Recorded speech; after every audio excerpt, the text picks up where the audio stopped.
Tales for Dark Nights.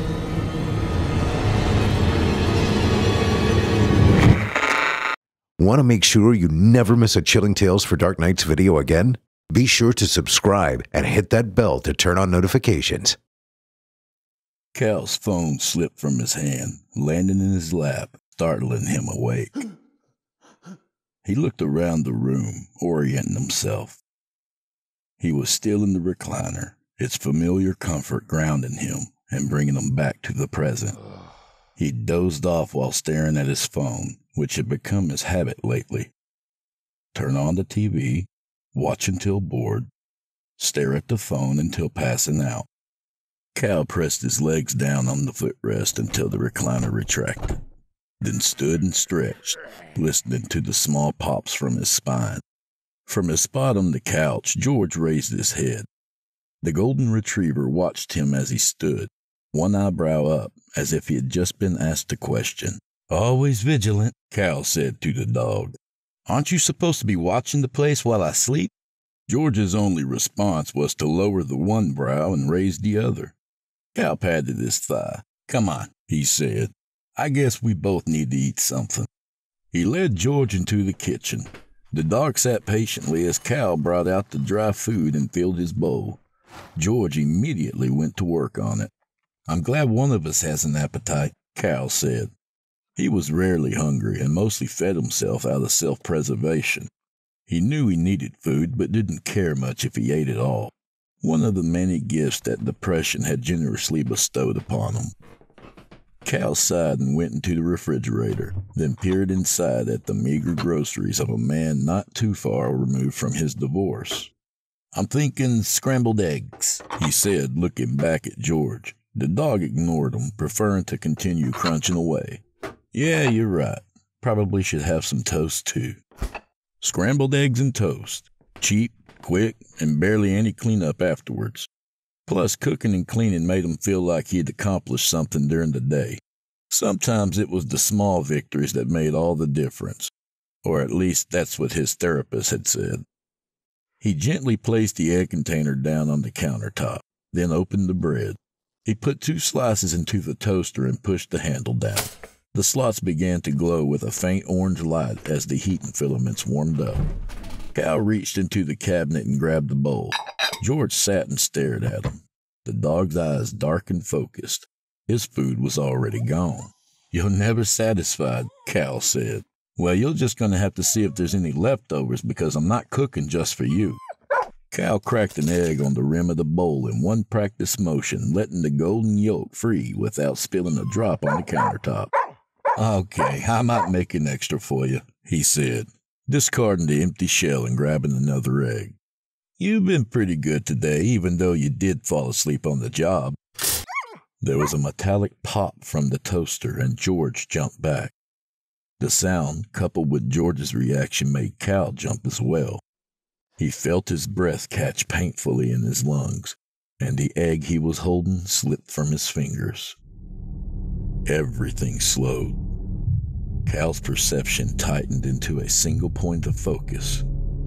The egg was falling through the air, and he could see that its texture was much rougher than his sense of touch had led him to believe. Its ovoid shape spun end over end, its descent to the floor as inevitable as death. Its whirling shadow grew larger and larger on the tiled floor. The egg hit the floor, and he watched as cracks grew from the point of impact, as the yolk was driven between the shards, as something useful became nothing more than a mess.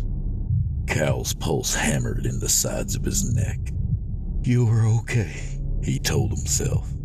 Small beads of sweat began to form on his forehead.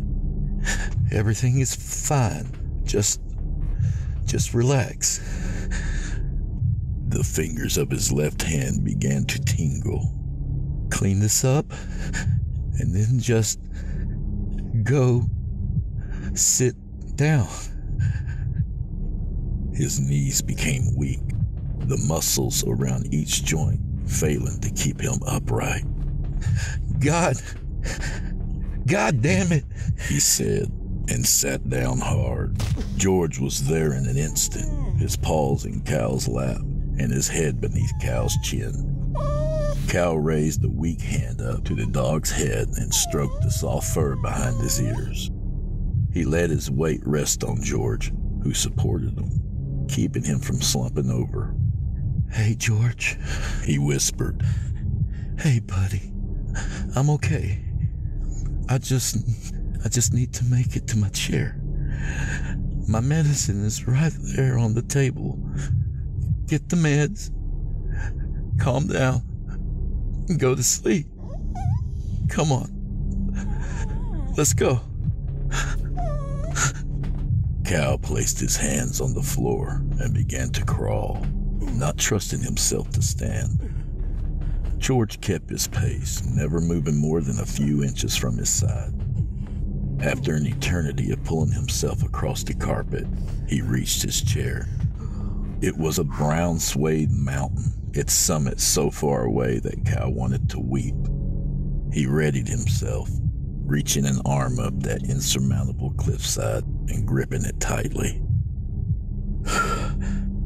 "Gotta get up," he said. But what if that's it? A voice answered. The last bit of exertion that pushes you over the edge. Cal shook his head. "I'm fine. There's nothing physically wrong with me." Are you willing to bet your life on it? He took a shallow breath and lifted himself from the floor, then half sat, half fell into the recliner. George whined. "I'm fine, buddy," he said. "We made it. Just gotta relax." Cal forced himself to take a deep breath through his nose, expanding his diaphragm instead of his chest. Belly breaths, his therapist called them. He held it, counted, then slowly released it from his mouth. Without warning, his heart rate increased, pounding in his chest as if he had just ran to the chair instead of crawled. Cal's breathing quickened, his chest rose and fell rapidly with each sharp breath. See? This is it. It's over. Your heart is going to rupture. I always knew there was something wrong with it. Some defect that none of the doctors could ever find. I don't want to die," he managed. Well, then we'll need to call an ambulance. "No. We're not doing that again." Then you're going to die. Cal wanted to argue, wanted to shake his head, but moving was hard. His arms were leaden. He looked down at his chest and watched the force of his heartbeat shake the muscles there. This will be over soon," he said. 30 minutes, maybe an hour. Or, the voice whispered, this could be one of the bad ones. You may be glued to that chair for hours. George whined and placed his head on top of Cal's hand. Cal tried to reach up to pet him, but only managed to make his fingers twitch. What's poor George going to do when you're gone, huh? Who will take care of him? You have no friends to check on him. You saw to that. Pushed him away one at a time. "Not my fault," Cal breathed. "I never meant for that to happen." Yes, you did, the voice said.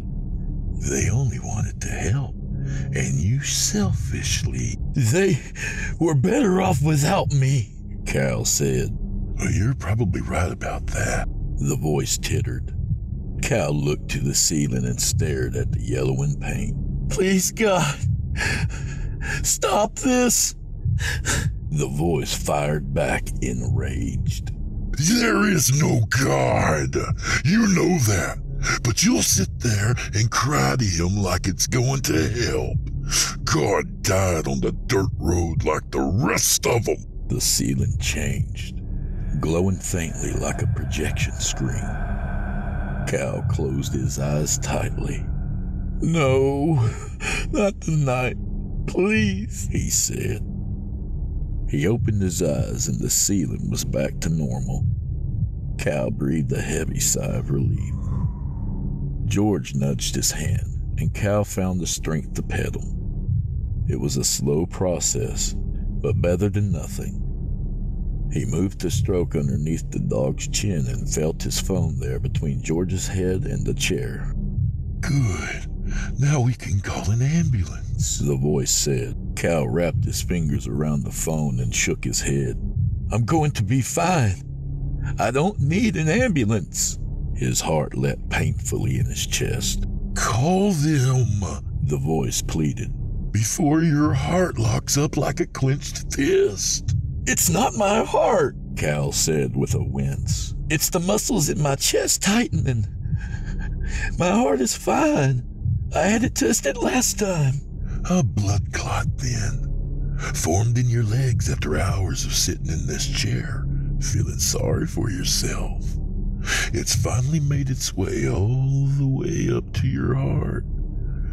You should be thankful, really. If it had hit your brain, you may have survived. An invalid, bigger burden than you already are. Cal knew it was possible. He had been sedentary for too long. Hadn't he felt the pain in his calf yesterday? Or was he imagining it? No, it was pain. A warm, throbbing pain of warning. But there was no pain. He was sure of it. Wasn't he? There is no clot, he said.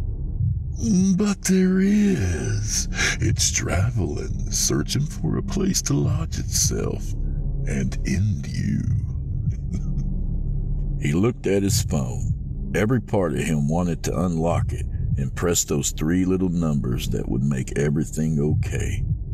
Within minutes, he'd hear the sirens approaching and the medics would save him. Call them before it's too late. No, Cal said. Not again. I'm never going to go through that again. The doctors looked at me like I was crazy, and the medics thought I was on drugs. And after all that, I still owe $900 for the ambulance ride. Well, it's your funeral. The left side of his chest seized, tightening, and sending off little currents of sharp pains that traveled to his shoulder. No, he said breathlessly. He swiped his thumb over the phone screen, unlocking it and bringing up the contact list. Cal dialed the number and pressed the speakerphone icon. Finally listening to reason, eh? Good. Wait, you're not caught. God, you're pathetic. The phone rang once, twice. She's not going to answer. You know that. But on the 3rd ring, she did. Hello? Hey, Jen? Cal said. Cal?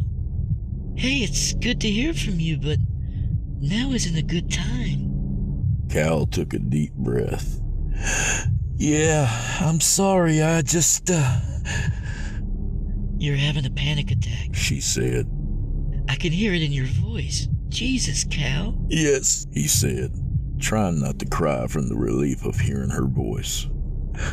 I can't catch my breath, and I can barely move. Is George with you? He's right here. Okay, good, she said. Keep him close, try to relax, and I'm sure it's all gonna be over soon. I'm trying, Jen. I've got chest pains and maybe a blood clot or something. I stopped myself from calling 911, but I don't know if maybe I should have just gone ahead and done it. His words came faster and faster, outrunning his breath. Maybe this is it, you know? I know that it could just be my usual symptoms, but what if it's not this time? And I don't do anything about it and... Stop it! Jen hissed. Just stop it, Cal. There is nothing physically wrong with you. There never is. All of the doctor visits and tests and emergencies, and nothing was wrong. I know, Cal stuttered. I just needed... That's just it, Cal. You always needed something. That's why I left. Because I can't be what you need. Nothing I said ever helped. Nothing I did worked. I'm sorry, Cal, truly. But it's been 2 years since the divorce. And I can't be your crutch. Not anymore. And definitely not today. Cal could feel the pulse in his ears, like the tide slamming into the shore. Why not today? Jen sighed. I'm at my engagement party. Chris asked me to marry him, and I said yes. I had to step out just to take this call. Cal let out a shaky breath. I didn't know. I'm sorry. The voice said. Why are you sorry? She fucked him in your house, in your bed. You saw the emails, the messages, the pictures. Have some self-respect. No, I'm sorry, she said. I should have told you sooner. I just didn't want to hurt you. More, Cal said, surprised by the cold knife edge in his tone. What? You didn't want to hurt me more. Jen was silent. How long will it be, Jen? Cal said, his heart absolutely thudding against his breastbone. How long before you grow bored of him? Or you decide he's inconvenient and you find someone else to fuck? I am not doing this right now, she said, her voice cracking into a sob. Thanks for ruining this day. The line went dead and she was gone. Cal bit back a scream. George rushed in front of him, placing his paws on Cal's knees. His bark sounded like a question. It's fine, buddy, Cal said. I'm okay. But he wasn't. That soft glow came again, not just from the ceiling this time, but from everywhere. The world became ethereal. He was back in the Hindu Kush Mountains, headed toward Kabul, and hopefully a nap. He sat in the rear of the Humvee, holding his M4 to his chest. They were last in the convoy, a bookend to the lead vehicle, 3 up-armored SUVs between them. The SUVs were driven by soldiers, but filled with civilians, contractors of all types. A few IT guys, a helo pilot, and at least one interpreter, all being transported to their new job sites. Ahead, the convoy leader came to an abrupt stop as a man led a line of goats across the road, his Kandahari cat bright white in the winter morning sunlight. Children walked along the side of the road, some pulling along small carts with their younger siblings in tow. Cal remembers this moment. The snow from the night before, hiding from the morning light in whatever shadows it could find. Its gleaming white a stark contrast to the red-brown mud. There was a thump, small for an instant, like hitting a speed bump. Then they were slammed by the hand of God as the explosion rocked the convoy.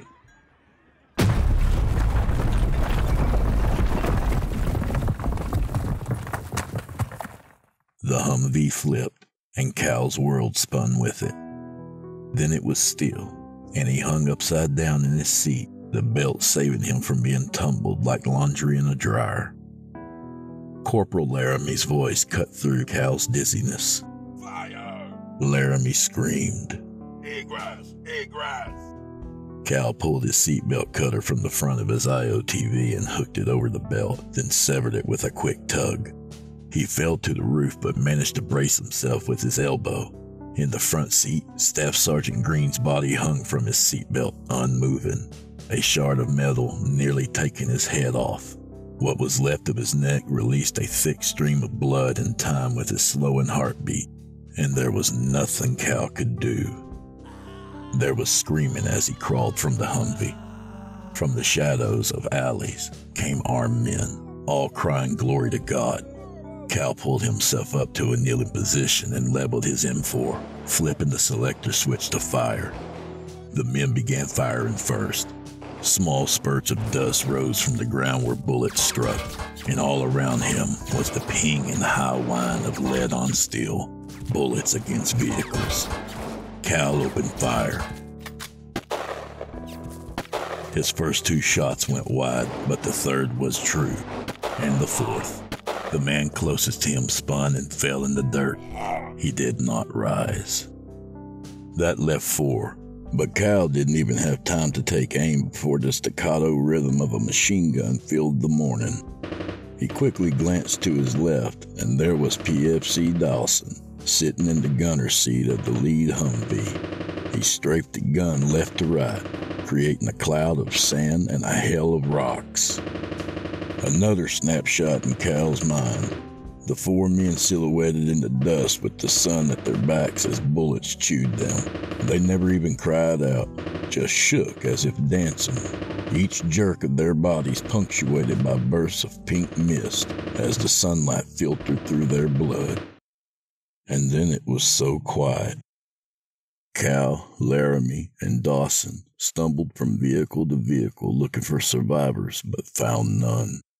The IED had detonated directly in the middle of the convoy, and the few people who had managed to crawl away from the wreckage had met their end in a hail of bullets. "Enough," Cal said, and for a moment the mountain town faded. "I don't want to see anymore," the voice said. His voice said. "But we haven't gotten to the best part." "No. Please, no." Cal pleaded, but he was turning his head because this had already happened. The tracks had been laid years ago, and he had no choice but to ride along. He looked to the edge of the road, to the children, to what was left of them lying in the shadows and snow. "I don't want to see this in my head anymore," Cal sobbed. In the red snow. "Please stop!" In the black shadows. "Stop!" He slumped back into his recliner, covered in sweat and hyperventilating. "If you want it out of your head," the voice said, "you know how to do it. Simply make a hole and let it fall out." Cal stood, his legs shaky. The TV powered on, and he was facing an image of himself on the screen. "It's too much, isn't it?" The other him said. "How much more do you have to take? You've suffered enough. We have suffered enough." Cal nodded his head, fresh tears falling to the carpet. "Then end it," the other said. "No more heart hammer and panic. No more intrusive thoughts of Jen and Chris in your bed. No more dead children, Cal. You won't ever have to see them again. Just take the few steps to the bedroom. Get your pistol from the safe. And then rest."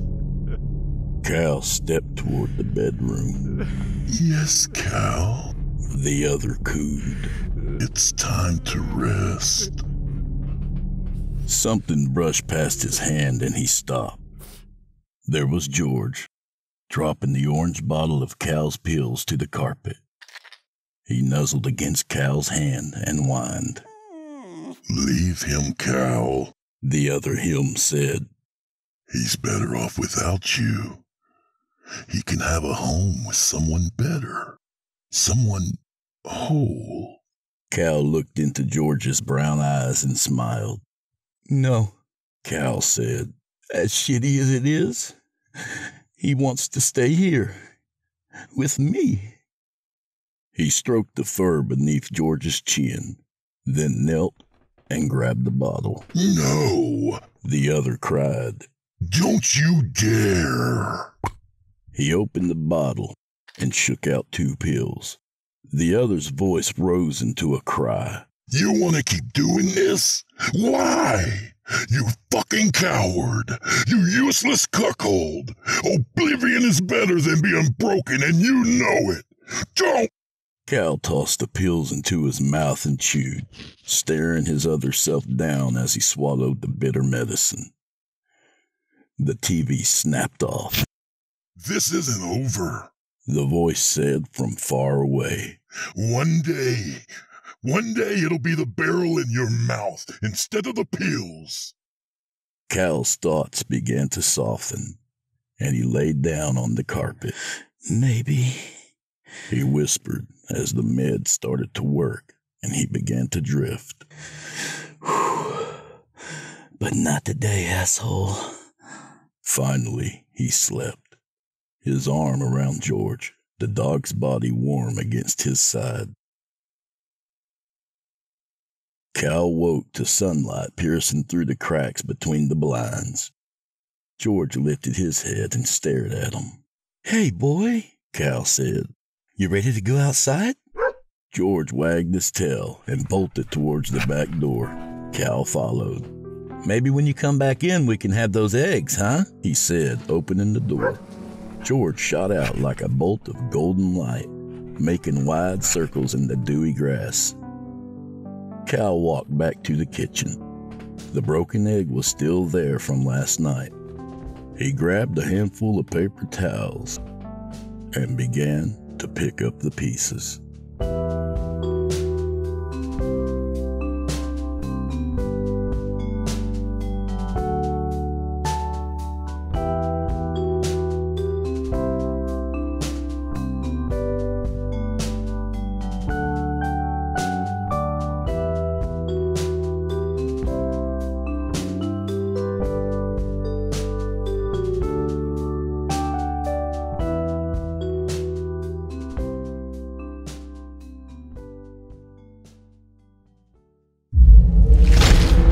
Chilling tales for dark nights.